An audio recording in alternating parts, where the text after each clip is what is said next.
Folks, my name is Geun-hye and welcome back to the channel. Okay, so in a previous video, I talked about how I'm not that big a fan of Korean movies that deal with the topic of Korean reunification. And the main reason why I don't like it is because when Korean movies tend to focus on that particular topic, they just tend to focus on the emotional aspects of the division of the peninsula and the possible reunification of it in the future. They rarely talk about the pros and cons of Korean reunification. And I figured that if South Korean movies aren't going to deal with it in a rational way, I might as well do it. And so, this is going to be the beginning of a video series where I talk about the topic. But it was brought to my attention that because I talk about Korea so often, I tend to think that most people already know what I'm talking about. But that's obviously not true. Unless you're Korean or you happen to be interested in Korean politics, then most things that are related to Korea will be foreign to you. So a lot of people might not actually know why Korea needs to reunify or why even Korea was divided in the first place. And so before we even talk about the pros and cons of reunification, what I'm going to do is just run down a very brief, very overly simplified history of how Korea was divided in the first place. Now, the history behind the division of the Korean peninsula is extremely long and extremely complicated, and I cannot emphasize enough that what I'm about to tell you is going to be extremely oversimplified. And so, if you want to know more about the topic, I highly recommend that you do your own independent reading. So, here goes my extremely summarized and short and oversimplified history of the division of the Korean peninsula. Now, back in the early 20th century, although it was quite late to the game, the Japanese Empire was all about becoming a colonial power, and the very first step toward becoming such a colonial power was to take over the Korean peninsula. Now, depending on whom you ask, the occupation of Korea began in either 1905 or 1910. In 1905, Korea became a Japanese protectorate, and in 1910, Japan officially annexed Korea. And Korea didn't gain independence from Japanese rule until 1945.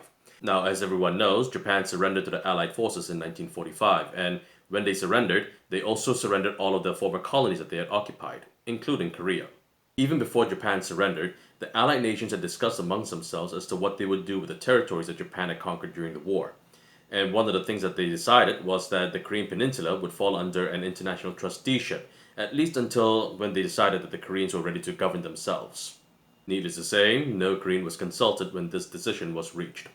Go figure. This understanding was quite vague, and by the time the war ended, both the United States and the Soviet Union were suspicious of each other's motives, and of course they both became entrenched in their positions.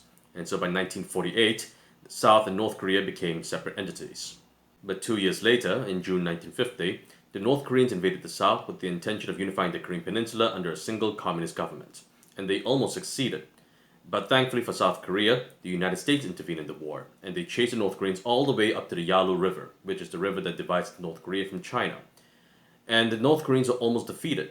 But at that point, the Chinese intervened to save their North Korean allies. Long story short, when China entered the war, it became a huge tug-of-war match between the United States on one side and China on the other.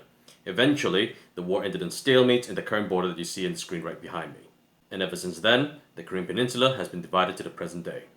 Okay, now that we've breezed through the division of the Korean peninsula, now we can start talking about the topic of reunification. Now, you probably have a lot of questions. You're probably wondering as to how reunification might take place, or what it would entail, or why it even needs to happen at all in the first place. And I promise that I will get to all of that. But before we get to all of that, we need to talk about the 5 different theories of reunification. Now, I know I just used the word theories, but trust me when I say that the word is being used very liberally. And I'll explain why. Now, typically, the word theory usually implies that there's been some kind of scientific study behind the statement. It usually means that there has been some kind of empirical study. Unfortunately, when it comes to the topic of Korean reunification, there is no such thing. There is no empirical data, there is no scientific study. All we have when it comes to Korean reunification is a bunch of truisms, a bunch of asserted political rhetoric, if you will. There is no real hard data to suggest any of these theories are actually correct. And so, like I said earlier, the word theory is being used extremely liberally and extremely generously. But without further ado, let's talk about what those 5 theories are. Now, the first theory regarding Korean unification was called the winner-take-all theory. Now, as the name suggests, the winner-take-all theory means that between the two Koreas, one of them will be defeated and become absorbed by the other Korea.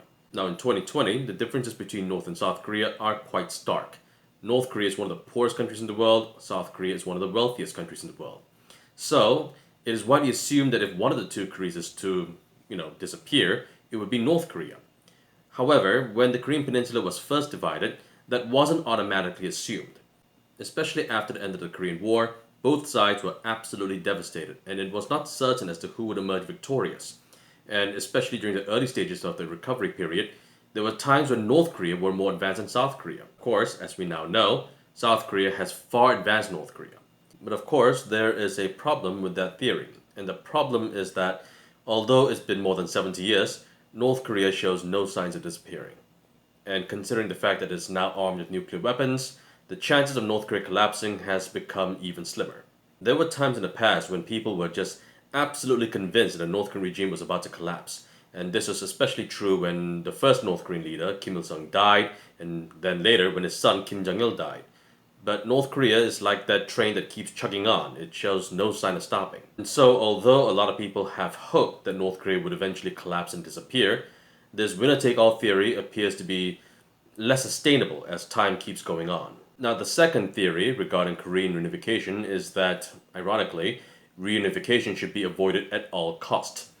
Now, this school of thought started to gain popularity starting in the 1990s when the world began to see how much German reunification started to cost the German government. It cost them a lot of money. Back in 2011, a former German finance minister by the name of Piers Steinbrück gave an interview and he said that German unification over the past 20 years at the time had cost the German government a total of 2 trillion euros. That's a lot of money. Now, this desire to avoid unification because of the hefty cost associated with it is purely from a South Korean point of view. The North Koreans have their own version of wanting to avoid Korean unification. Now, when the division of the Korean peninsula was still quite young, the North Koreans were quite gung-ho about reunifying the Korean peninsula under one regime. But starting in the 1990s, when the North Korean economy started to collapse, they started to have a very different perspective on the topic. Things looked pretty bad for the North Koreans starting in the 1990s. By that point, the Soviet Union had already collapsed, the Chinese had normalized diplomatic relations with South Korea, and they had gone through a famine. Their economy was in complete tatters, and there was no way that they could afford reunification. So, although the North Koreans still talk a good game about the necessity of reunification under one communist rule, they really can't afford reunification. Right now, the North Koreans are more focused on regime survival at all cost than reunification at all cost. The third theory regarding Korean unification is called the Sunshine Theory, and the Sunshine Theory started to emerge in the late 1990s and was a kind of extension of this second type of theory where they wanted to avoid reunification at all cost. The Sunshine Theory called for unconditional engagement with North Korea. Now remember, in the early 1990s, North Korea was going through an extremely difficult time and it was widely feared that they would actually collapse. And the South Korean government was at this point terrified that this could be a real possibility. In order to make sure that the North Koreans would not collapse and would lead to a forced reunification that would cost trillions of dollars, the South Korean government at the time came up with this policy of engagement with North Korea. The idea was to engage in trade with North Korea, to offer them economic aid, and to keep the North Korean economy and government stabilized. That way, the North Korean economy and government would not collapse, and we could just keep postponing reunification into the future until a much more suitable time when the North Korean economy and government are more stable and more able to assimilate with South Korea. Now, the Sunshine Theory might have had some good ideas behind it, but it ran into some problems in the real world, and the biggest problem that it ran into was North Korea. The North Koreans were more than happy to accept South Korean aid, but they gave South Korea nothing in return, and this annoyed a lot of South Korean voters. Furthermore, the North Koreans were still testing nuclear weapons and expanding their missile ranges, and this was worrying the United States. And so, eventually, after almost 10 years of trying, the Sunshine Theory was laid to rest, and in its place came the fourth theory. The fourth theory is called the pragmatic theory, and the theory suggests that we should deal with North Korea as it is and not as the way we would like it for it to be. The theory admits that reunification would be extremely expensive, but that there is a possibility that even if we don't want reunification, that we would have no choice but to prepare for it because it could happen whether we want it or not.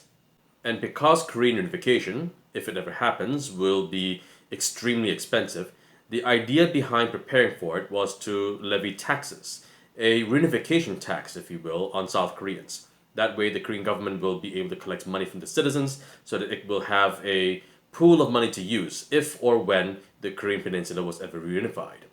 Now, this theory also had some sound logic behind it, but it also met some problems in the real world. And the biggest problem that it met in the real world was South Korean voters.